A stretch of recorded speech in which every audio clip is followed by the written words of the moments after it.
बड़ी सिंपल सी बात है। Applications of Kohlrausch. तो भाई कोलराश लॉ की रिक्वायरमेंट क्या थी, क्या जरूरत पड़ी हमको कोलराश लॉ की? प्रॉब्लम आ रही थी कि जो वीक इलेक्ट्रोलाइट्स हैं, वीक इलेक्ट्रोलाइट की कंडक्टिविटी इनफिनिट डाइल्यूशन पर, लिमिटिंग डाइल्यूशन पर डिबाई-हकल ओह्म-सागर इक्वेशन से नहीं निकाली जा सकती थी। That's why we have to introduce Kohlrausch law. Kohlrausch law को हम ये भी कहते हैं, इसका एक और भी नाम होता है, की पॉइंट में साइड में लिखें, Kohlrausch law of independent migration of ions. NEET में ऐसी छोटी मोटी बात पूछ ली जाती है। Kohlrausch law of independent, Kohlrausch law of independent migration of ions, independent migration of ions मतलब क्या है, कहने का समझ लें। कोलराश लॉ ये कहता है कि इनफाइनाइट डाइल्यूशन पर, मैक्सिमम डाइल्यूशन पर, जब आपके कैटायन और एनायन के बीच का अट्रैक्टिव फोर्स अप्रोक्स खत्म हो चुका है, तब की बात करता है। तो कैटायन और एनायन सॉल्यूशन में जब तक उनके बीच में अट्रैक्शन है, तो भाई वो एक दूसरे के अट्रैक्शन होने से कुछ न कुछ कैटायन एनायन को, एनायन कैटायन को स्पीड को कम करता है, रोकता है।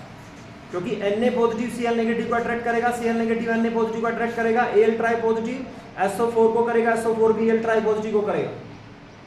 लेकिन हमने डाइल्यूट इतना कर दिया सॉल्यूशन कि अब अट्रैक्टिव फोर्स लगभग खत्म। इस सिचुएशन में Na पॉजिटिव का Cl नेगेटिव से किसी तरह का कोई इंटरेक्शन नहीं, वो अब इंडिपेंडेंटली Cl नेगेटिव से माइग्रेट करेगा, मूव करेगा इंडिपेंडेंटली। ऐसे एल्यूमिनियम सल्फेट के साथ किस तरह का कोई रिलेशन नहीं दिखाएगा, सल्फेट एल्यूमिनियम के साथ नहीं दिखाएगा। इसे इसलिए कोलराश लॉ को कहा जाता है independent law of migration of ions. और ये पॉसिबिलिटी नॉर्मल कंसंट्रेशन पे नहीं बनती, कहां पर बनती है, कहां पर बनती है बेटा, वेरी डिल्यूट सॉल्यूशन, या कह लीजिए when volume is very high, और we say that is at infinite dilution और at limiting dilution. Limiting dilution उस सिचुएशन को कहते हैं कि भाई उससे ज्यादा आप अट्रैक्टिव फोर्स आयन का कम नहीं कर सकते थे एक पर्टिकुलर वॉल्यूम में।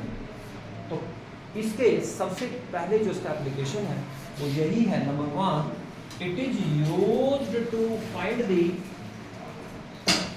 It is used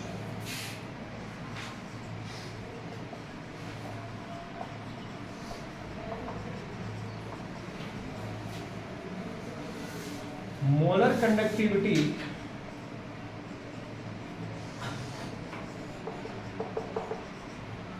conductivity of weak electrolyte at limiting और इनफाइनाइट। आज की डेट में मैंने बताया लिमिटिंग टर्म यूज करते हैं, इनफाइनाइट करते नहीं, लेकिन पुराने क्वेश्चंस में इनफाइनाइट मिल जाएगा। एट लिमिटिंग और इनफाइनाइट डाइल्यूशन, ये इसका सबसे बेस्ट नंबर 1, ये इसका एप्लीकेशन। जैसे आपसे कहा जाता है you find the molar conductivity of acetic acid. What about acetic acid? Acetic acid जो है एक वीक इलेक्ट्रोलाइट है, वीक एसिड है। ऐसे ही आपसे कहा जाए कोई वीक बेस है, ammonium hydroxide, copper hydroxide, these are the weak base. आपके पास में HCN है, HCN hydrocyanic acid, that is also a weak acid. तो किसी वीक एसिड की कंडक्टिविटी कौन सी फाइंड करना चाह रहे हैं? मैक्सिमम। तो भाई डिबाई-एकल ओह्म-सागर इक्वेशन से तो निकलेगी नहीं, क्यों नहीं निकलेगी पता है? कल बताया था, वहां पर क्या आ जाता है, एक कर्व्ड लाइन आ जाती है जिसको एक्स्ट्रापोलेट नहीं किया जा सकता है डिबाई-एकल ओह्म-सागर इक्वेशन में। दैट्स व्हाई इसकी कंडक्टिविटी निकालने के लिए अब हम क्या यूज करते हैं, कोलराश लॉ यूज करते हैं। कोलराश लॉ क्या कहता है कि आपका ये जो कंडक्टिविटी है इसकी, ये किसके इक्वल होगी? It is equal to conductivity, molar ionic conductivity of anions plus molar ionic conductivity of cations, इसके सम के इक्वल होगी। H पॉजिटिव आयन चाहे किसी भी अनायन के साथ रहे, H पॉजिटिव आयन जो इनफाइनाइट डाइल्यूशन पर कंडक्टिविटी में कंट्रीब्यूट करता है, मैक्सिमम इसकी वैल्यू वो कभी चेंज नहीं होती। वो क्या होती है, चेंज नहीं होती। इसी तरह से ये एनाइन वीक है, ये किसी के भी साथ रहे, किसी वीक के साथ रहे, स्ट्रॉन्ग के साथ रहे, इसका जो मैक्सिमम कंट्रीब्यूशन है वो कभी चेंज नहीं होता। ठीक है, तो भाई आपको साथ में कुछ और डाटा दिए जाएंगे इस क्वेश्चन को सोल्व करने के लिए। जैसे आपको दे दिया जाएगा मोलर कंडक्टिविटी ऑफ NaCl, किसकी कंडक्टिविटी दे दी जाएगी, NaCl की, वहां पर वैल्यू दी जाएगी, मैं यहाँ पर x लिख रहा हूँ। ऐसे ही आपको कंडक्टिविटी दे दी जाती है HCl की, HCl, NaCl, these are strong electrolyte। इसकी कंडक्टिविटी कहाँ से निकाल रखी है आपने, ये आपने निकाल रखी है डिवाइकल इक्वेशन से, इसकी वैल्यू आपको y दे दी जाएगी। इसी तरह से आपके पास में ये है CH3COON के सोडियम एसीटेट, इसकी कंडक्टिविटी दे दी जाती है Z, ये भी कोलराश लॉ से निकाली गई है। समझ में आ गई बात। तो इन तीनों की conductivity as a strong electrolyte मान है ये, तो इन तीनों की कंडक्टिविटी हमने कोलराश लॉ से निकाल ली, इनकी वैल्यू आपको दे दी। इसकी कंडक्टिविटी चाहिए, इसकी कंडक्टिविटी में आपको कौन कौन से आयन चाहिए, एक तो आपको चाहिए एसीटेट आयन, और दूसरा कौन सा चाहिए, H positive ion. Acetate ion किससे मिलेगा, क्योंकि इसमें देखिए ये किसके इक्वल है बेटा, Z, ये किसके इक्वल है, दैट इज CH3COO-।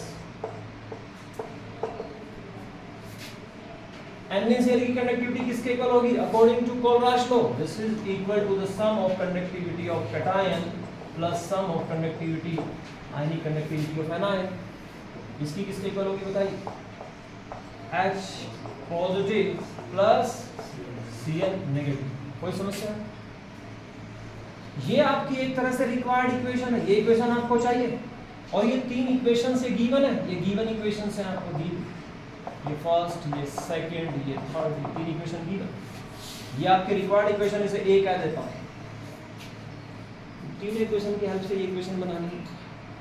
आपको कौन सा आयन चाहिए, एसिडेट आयन, कौन सी इक्वेशन में है, थर्ड में। आपको चाहिए H पॉजिटिव आयन, कौन सी इक्वेशन में है, सेकंड में। दोनों आयन इकट्ठे कैसे होंगे, फर्स्ट इस सेकंड और थर्ड को क्या करना पड़ेगा, ऐड करना पड़ेगा। जब इन दोनों को ऐड करेंगे तो फालतू कौन से आयन आ जाएंगे, Cl माइनस Na पॉजिटिव, ये एक्स्ट्रा आयन आ गए, इन्हें हटाना है तो क्या करें, ये कौन सी इक्वेशन में है, फर्स्ट में, तो फर्स्ट इक्वेशन को क्या कर दें, दोनों इक्वेशन को ऐड करके फर्स्ट को इसमें से सब्ट्रैक्ट कर दें। क्या मेरी बात समझ में आई, should I repeat, should I repeat, समझ में आ गया पॉइंट, क्या करना है, ये देखना आपको कौन से आयन चाहिए। तो भाई आपने क्या किया, इस सेकंड और थर्ड को तो कर लिया ऐड, प्लस कर लिया, और दोनों को जब ऐड किया तो ऐड करने के बाद इस फर्स्ट को इसमें से क्या कर दिया, माइनस कर दिया।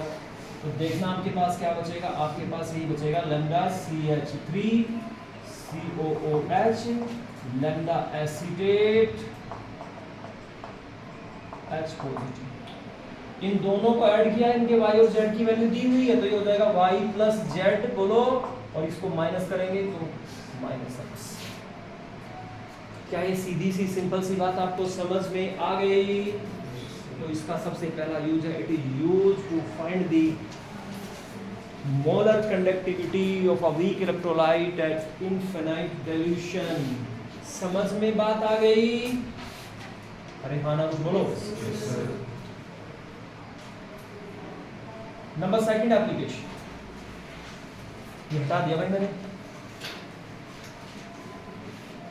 Second application, it is used to find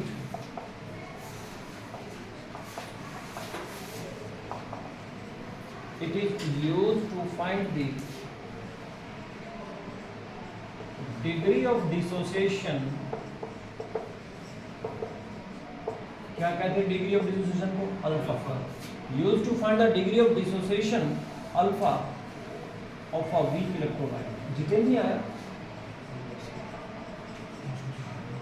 भाई, इसको समझाओ, इसका कोई फ्रेंड है उसको समझाओ, ऐसे काम कैसे चलेगा।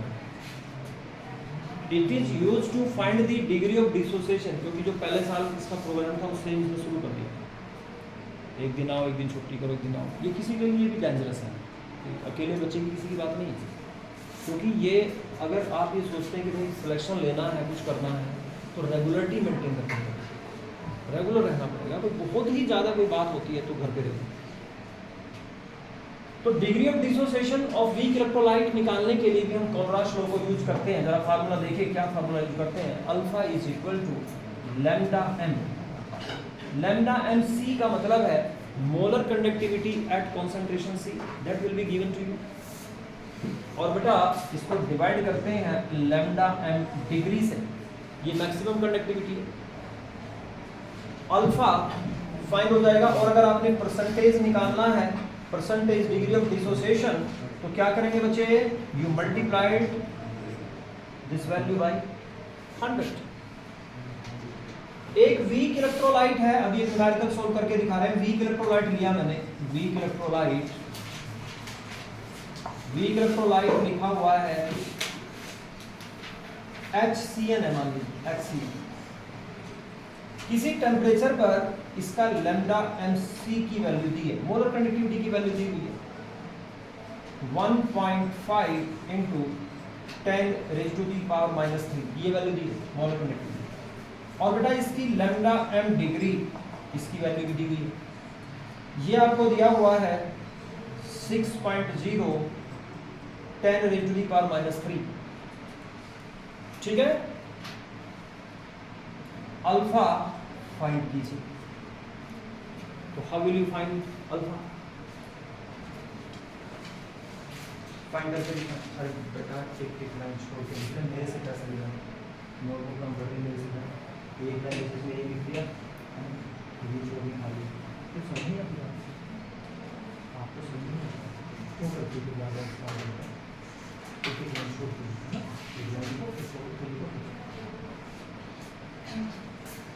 तो क्या वैल्यू आ गई बच्चों, बताओ। अल्फा आ गया 1.5 10⁻⁻3, 6.0 10⁻⁻3। बोलो बच्चे, याद है 0.25 से इससे काट लेते, डेसिमल से डेसिमल 0.25, और परसेंटेज में कितना आ जाएगा बेटा 25%।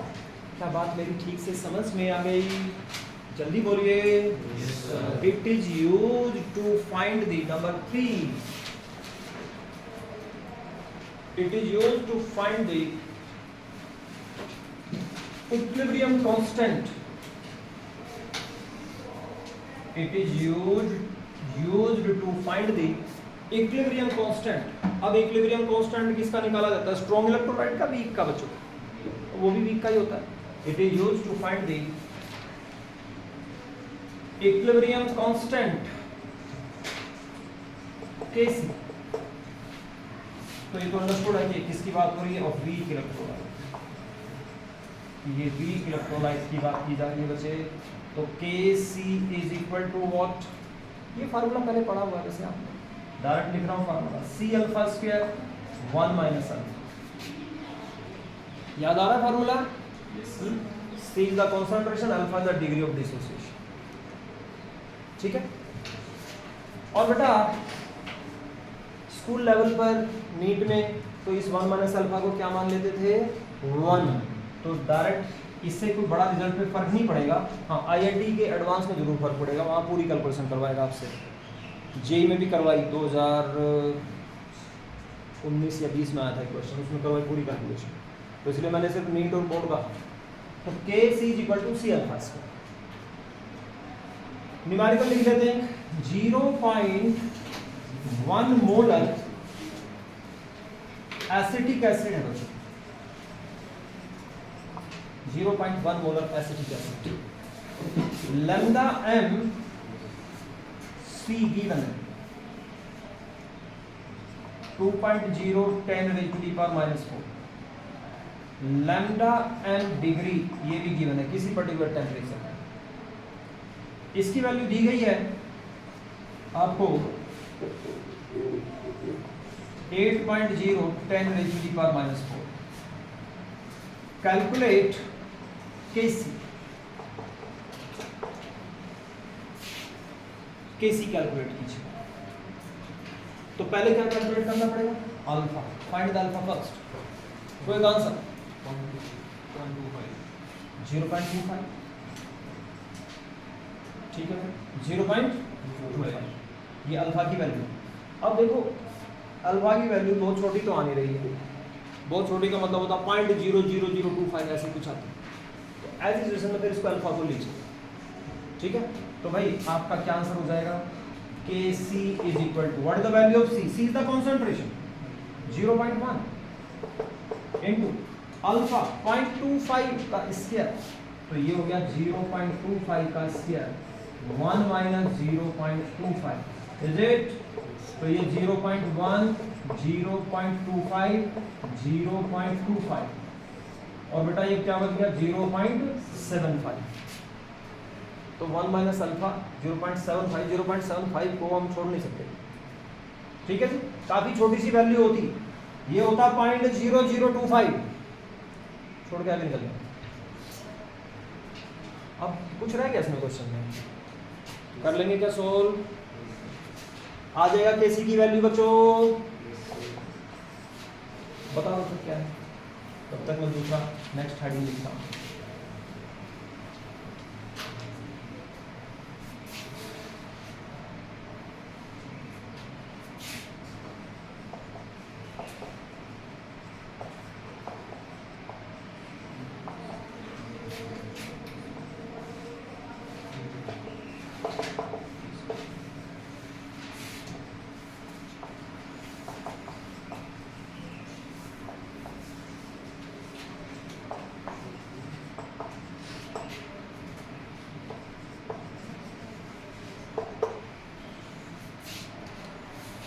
जो सॉल्ट वाटर में बहुत कम डिजोल्व होते हैं दैट वी से स्प्रेंगली सॉल्युबल सॉल्ट, स्प्रेंगली सॉल्युबल सॉल्ट, कम घुलने वाले सॉल्ट, जैसे लेड के जो सल्फेट्स हैं वाटर में घुलते हैं लेकिन बहुत कम है। ठीक है, तो बहुत कम डिजोल्व होने वाला एक सॉल्ट है, तो भाई उस सॉल्ट की मैंने क्या निकालनी है, सोल्यूबिलिटी, क्या निकालनी है, सोल्यूबिलिटी फाइंड करनी है sparingly soluble salt. Number 4th application, तो वैसे आपको पता है ये फार्मूला पहले पढ़ के आए हैं, lambda m is equal to, ये पढ़ा क्या formula, kappa into 1000 upon molarity, अभी बताया। इस स्प्रेंगली सॉल्युबल सॉल्ट की अगर मैं सोल्युबिलिटी कैलकुलेट करना चाहता हूं तो उसके लिए मैं ये जो लैम्डा एम मैंने ली है, that lambda m is suppose to be lambda degree, इसे क्या मान लेता हूं, लैम्डा डिग्री कापा इनटू 1000, और इस सिचुएशन में जो भी उसकी मोलैरिटी है, molarity is the number of moles of the solute dissolve पर लीटर ऑफ द सॉल्यूशन, इसे मैं मान लेता हूं इसकी सोल्यूबिलिटी। उस सिचुएशन में इसकी molarity suppose to be solubility, तो जो ये सोल्युबिलिटी आएगी ये मोल्स पर लीटर में आएगी बच्चों, तो सोल्युबिलिटी इज इक्वल टू क्या, इसको इधर ले आते हैं, तो solubility is equal to kappa into 1000 lambda m degree, this is the value of solubility. तो भाई ये इसके 4 एप्लीकेशंस हैं, बेस न्यूमेरिकल करेंगे।